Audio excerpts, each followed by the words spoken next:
Welcome back, folks, if indeed there is anyone here other than me talking to myself, which I don't think there has been so far. But we like doing them. We like hearing a self talk. So here we are, talking. We only just got the word goal today. It's 1667 is the word goal. We got 1676. We also we ended up writing a very long conversation and not much else. We weren't really sure where we were going. Yeah, I'm kind of starting to get to the point in Nano already where it's like, did, why did I not plan?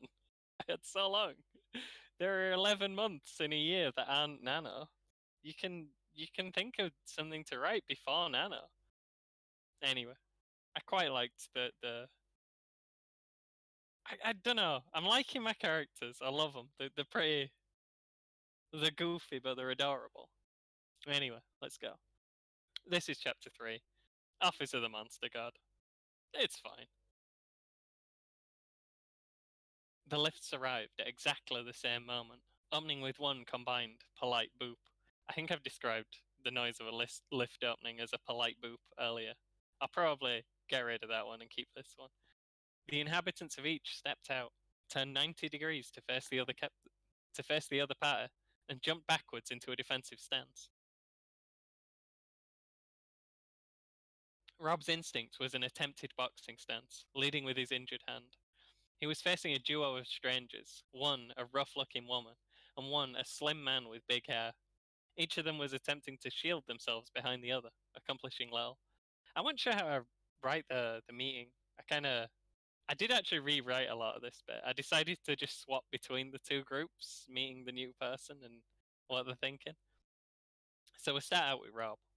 Eventually we'll fully merge and we'll have all the POVs at once. Rob was the first one to speak, offering a probing, "Alright?" "Alright," the man responded cautiously. The woman said nothing, but the pair ceased infighting. First contact seemed to have proved relatively successful, so Rob pressed his luck. "You two are cool, right?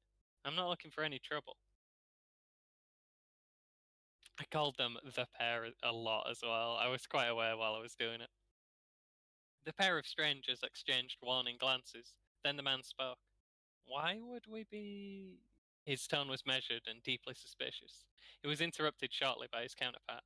"We're here to make a delivery," she explained, in the tense and rapid prose of a liar. "Don't mind us. You should just get back to whatever it was you were doing." She motioned for Rob to leave. Have I said intensely a minute ago? I don't know. That was intensely suspicious, and after the morning he'd had, he couldn't help himself. Delivering what? They were obviously not holding anything. Pissed, the woman cut herself off angrily and corrected. "Pizza. We deliver pizzas. We're delivering pizzas here." "Can I see the pizza?" he pressed, searching for any evidence of pizza. I used the word pizza a lot here, but I did it on purpose. Kind of loses all meaning by the end, and then we stop mentioning it. The woman, who appeared to be the leader, was wearing tan trousers and a tan shirt with "normal pizza" sewn onto it poorly. She had a hammer tucked into her waistband. The man behind her was wearing a matching fake uniform, but was unarmed. "That's a little above your pay grade there, Spot," the man explained. "They're executive pizzas." "Just be on your way," the woman warned darkly.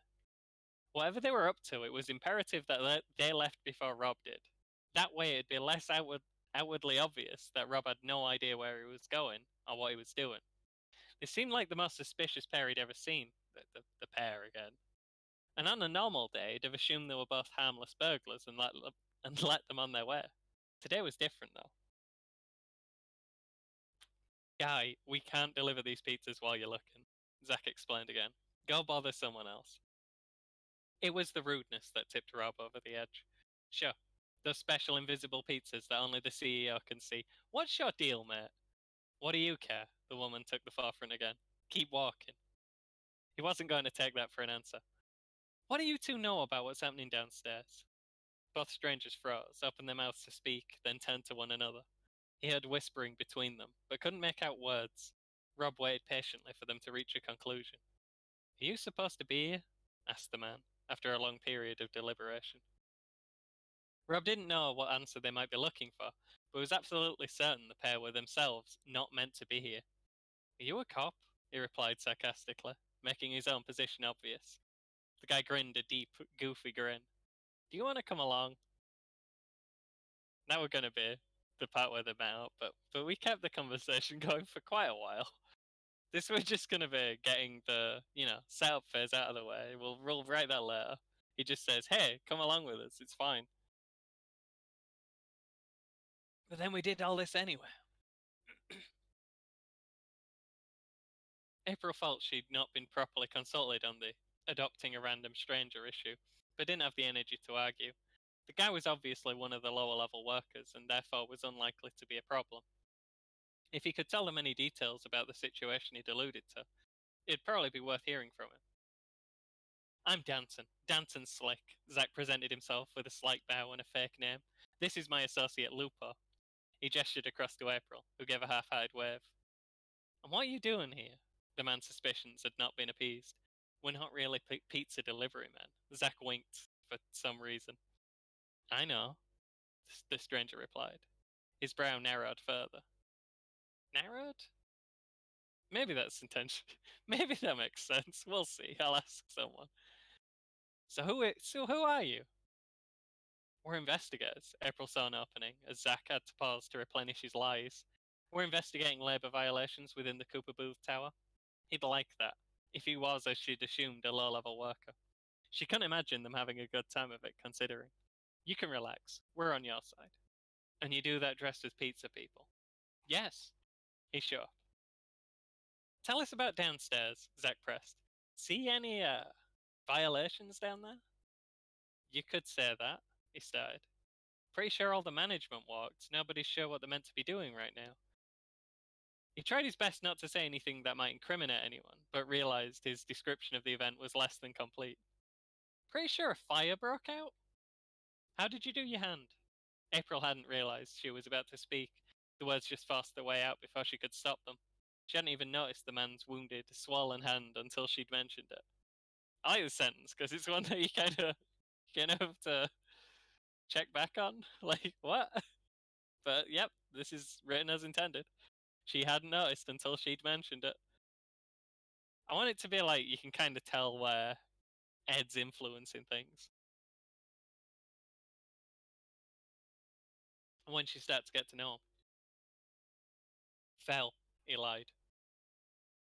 Right. There was something serious going on below them. Is there a lot of that happening downstairs?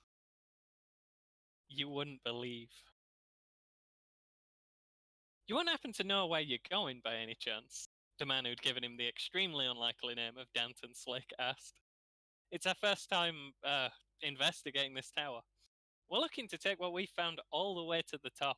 He gestured upwards heroically. No idea.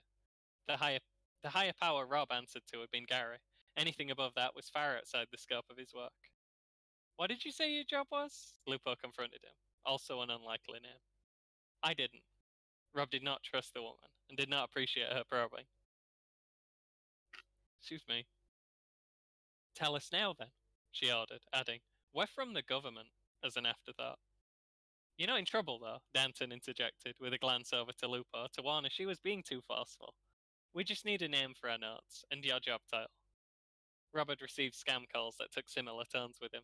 The next line would probably be asking for his credit card details. I'm Rob. I'm an administrative assistant. I work in the call center, Rob told them, grudgingly. Danton whispered over to Lupo. Write that down. She immediately responded, I don't have a... And what would you say... And would you say there's anything unusual about your day-to-day down there? Danton continued regardless, with barely a pause. There were many things, but Rob didn't get where he was today, living paycheck to paycheck in a dead-end job, by just giving away information to anyone who so much as alluded to it. This sentence is horrible, and at the time I was like, I spent like 5 minutes trying to work out what I was trying to say here, and then was like, fuck it. This is for Future Ben. This is Future Ben's problem. That's my... Please call me Spruce on the internet. I don't know. I don't like to give away my real name. I only do it by accident. Anyway. How do you mean? Danton scratched his head, giving off a few residual and hmms as he proceeded. Could be anything from an unusual malaise to sporadic outbreaks of violence. There's been a few incidents, Rob answered quickly. The malaise wasn't too unusual. It was a call centre. He had, however, been made once again to think of the man who ate his own hands. We don't have time, Lupo told Danton sternly, turning to Rob and continuing in a tone only slightly less terse. Thank you for your assistance, Rob. You've given us some useful information there. She nudged Danton towards the door, with a quiet, leave. We'll contact you if we need anything else, Danton told Rob, getting gradually further away as Lupo pushed him towards the exit. I was like hovering on the edge of, mushmouth nonsense. That whole sentence, and I just lost it right at the end. Tragic. We'll contact you if we need anything else, Danton told Rob, getting gradually further away as Lupo pushed him towards the exit. How? Rob hadn't given them any means to do so, or his second name. Danton wasn't listening. The pair were whispering again. The next room was a square, white-walled block with no windows, lit dimly by the same fluorescent light strips used on the work floor downstairs, although more of them seemed to be functioning simultaneously. The only decoration was a single desk in the middle of the room, and a single chair behind it, unless you counted the single, bald-headed gentleman hunched over a computer monitor at the desk. Still enough to be a piece of the scenery himself. I should change this because you start reading it still enough and then you realize it's talking about a person and he's still. It's not still enough. It's the man is still. He's so still he could be a piece of scenery. Hello, we're from the Zach launched into his typical speech. Zach launched into his typical spiel, peering out when the man didn't react in the slightest to his presence. He was still as a mannequin. Do you think they're all like that? April wondered out loud. Do you think he'll notice if we walk right by? Zach countered. There was a door at the other end of the room. It looked inviting, but locked. Hmm. One moment.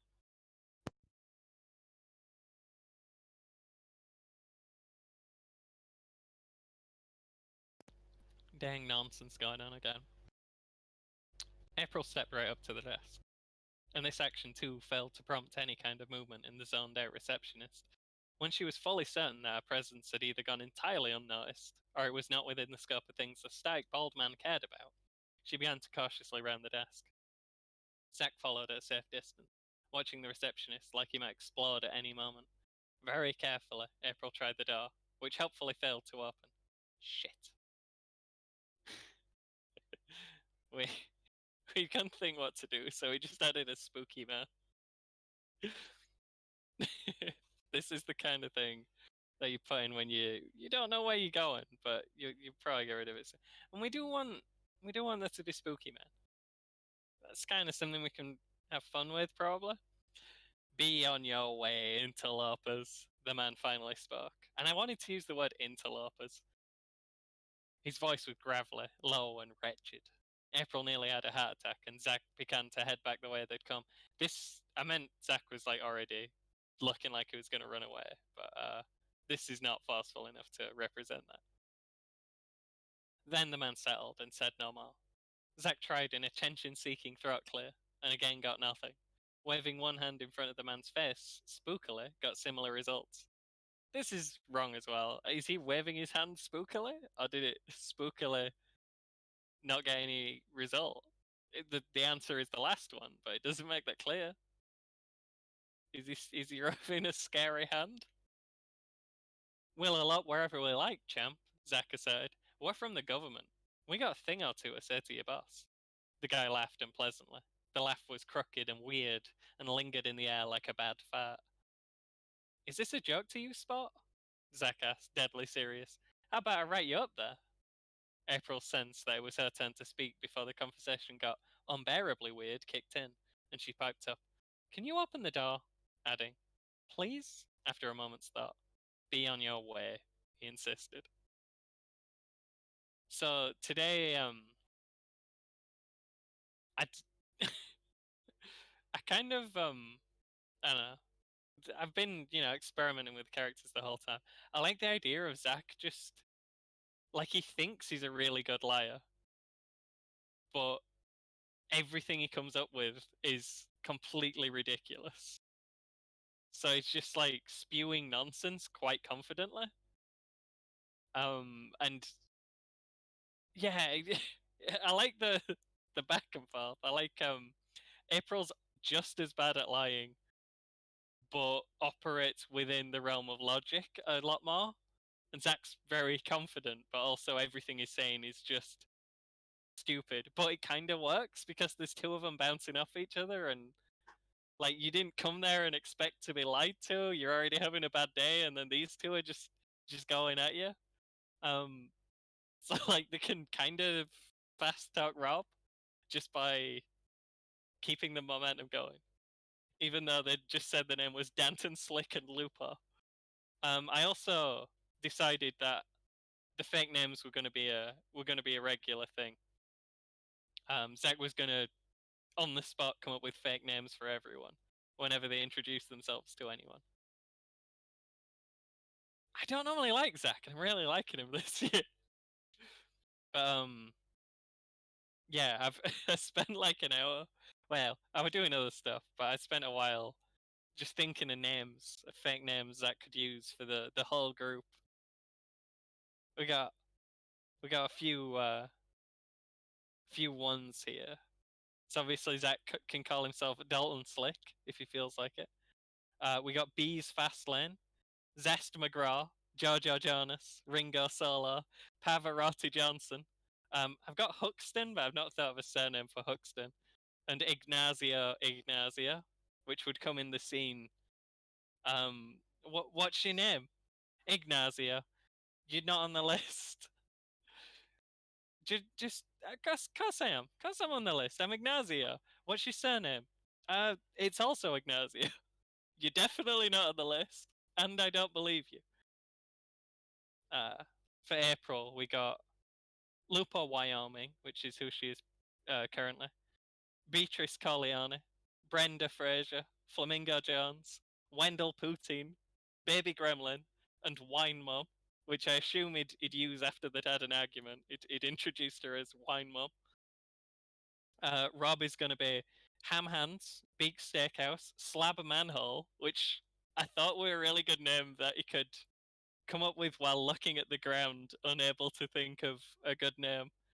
Lukewarm Tango, Teeth Oldman, Grunge Casio, Axton Hamhock, Heap Lovely, Eaton Mess, and Pete Gumball. Piper hadn't showed up yet. Zach doesn't know Piper as well as the others. Um, so like he doesn't know Rob at all yet, but the two are fast friends.